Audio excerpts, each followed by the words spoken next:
You've got a wonderful family. You don't need to do this. And there's some sharp elbows out there, and they're pointed at you, your family, your father.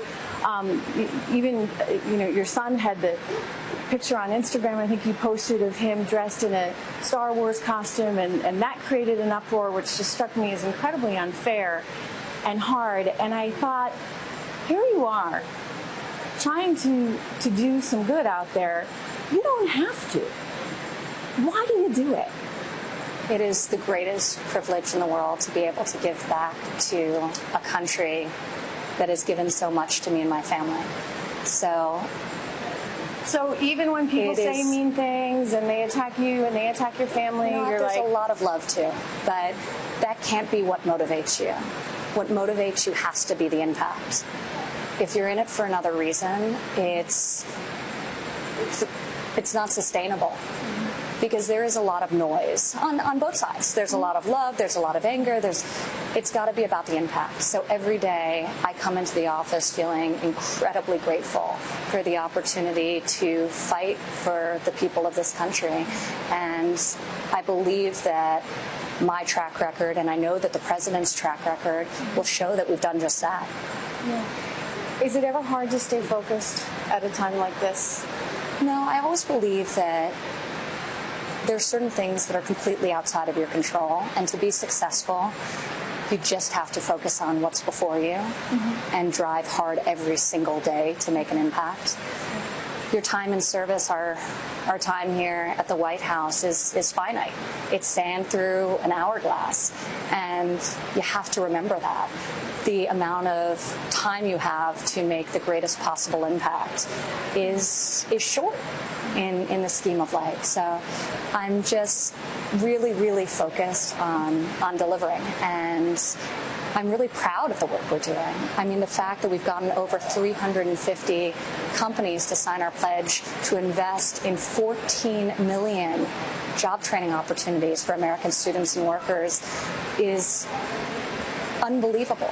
And 14 million, that's a huge number. No, but you break it down into individual opportunities, right? No, we were with three students yesterday who are going through this Google IT course, a direct result of the pledge, and hearing their individual stories, that's what grounds you in what's actually important and what matters. And that's what motivates you every single day to keep going and just to keep fighting. It's impressive. It's impressive what you're doing. It's impressive that you stay grounded in light of everything.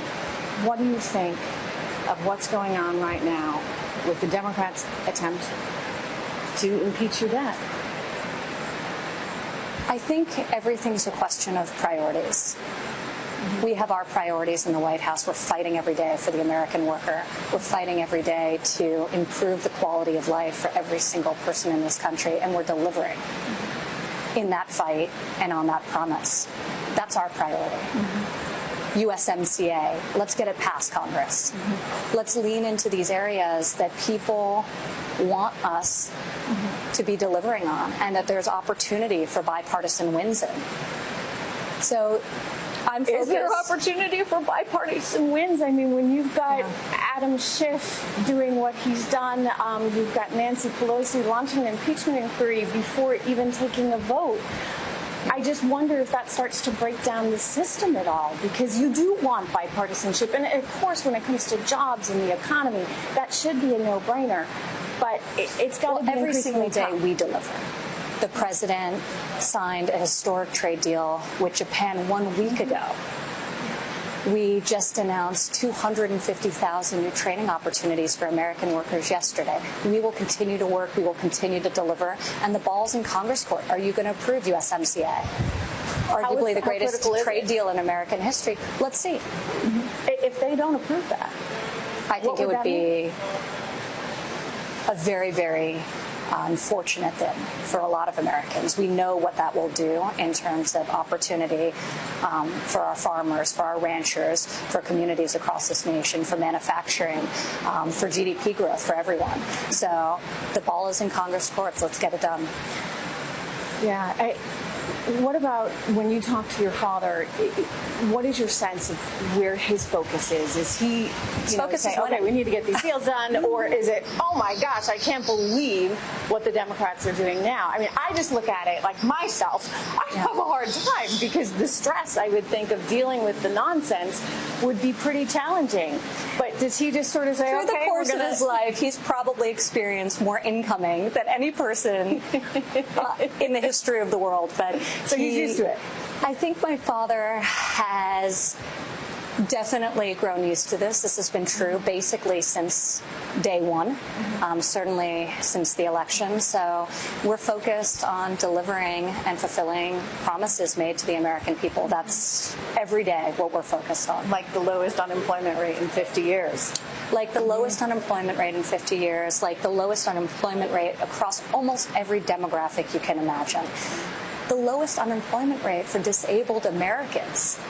Everyone is having greater opportunity and prosperity based on the policies of this administration. And we're so proud of that fact. And we're emboldened and encouraged by it and more focused and driven than ever. You're doing a lot of good. What do you do in another couple years if this administration doesn't see another term? If it does see another term, how are you thinking about what you do next for Ivanka? Well, I think my family drives me in all of my decisions. So it's so important to me that my children are happy, and they've made a real sacrifice. It's really hard to have two parents working in the West Wing. So I'll very much take a cue from my children in terms of what they need from me at any given moment. Is it hard when you travel? It's incredibly hard. Yeah. But it's always been hard. I've always worked and I've always had to balance, and this is an experience that every working parent has to greater or less degrees. We're fighting every single day for working families in this country. We're delivering double child tax credit and expanded refundability.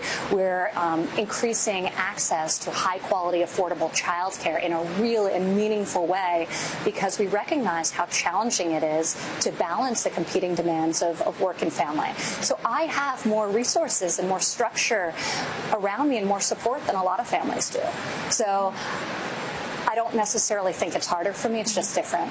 And I'm fighting every day for them and people less fortunate than me and with less resources than me. But I will very much take a cue from my kids in terms of what's right for our family in any given moment. But to be honest, you found your calling though. That you're doing work that you're very passionate about. I've known you for a while, and I've certainly followed you and seen this commitment to workers that I think you sort of always had. So I look at what you're doing right now, and you seem very happy in this. Which brings me back to the elephant in the room on the impeachment front. I'm so happy, though. How could you not be? When I go out into the country and I hear from people whose lives are better, their families' lives are better, their communities are thriving, and it all relates back to the policies in just 2.5 years put in place by this administration. It's incredibly rewarding, but I was happy before. I had an amazing life in New York City. I had built big businesses. They were very successful. And I think for me, just the opportunity to do this and it's great, right? But at the same time, you've got a political system that is really trying to enforce some kind of takedown of the President of the United States, who happens to be your father, who happens to have your family name. Does it ever? I mean, I know if it were my father, I would just be angry, I'd be defensive. It would be hard for me to keep doing the work that you're doing. I admire you for that. But this is your family, and this is your family name. Do you ever say, I think it propels how did we get into this? I think it focuses all of us, and we just want to continue to fight and win for the American people, and nothing's going to distract us. There's too much at stake. So maybe it's a genetic thing. Trumps are fighters. So it's motivating, right? We're going to keep going, and we're going to keep working as hard as we possibly can and never falter in our commitment.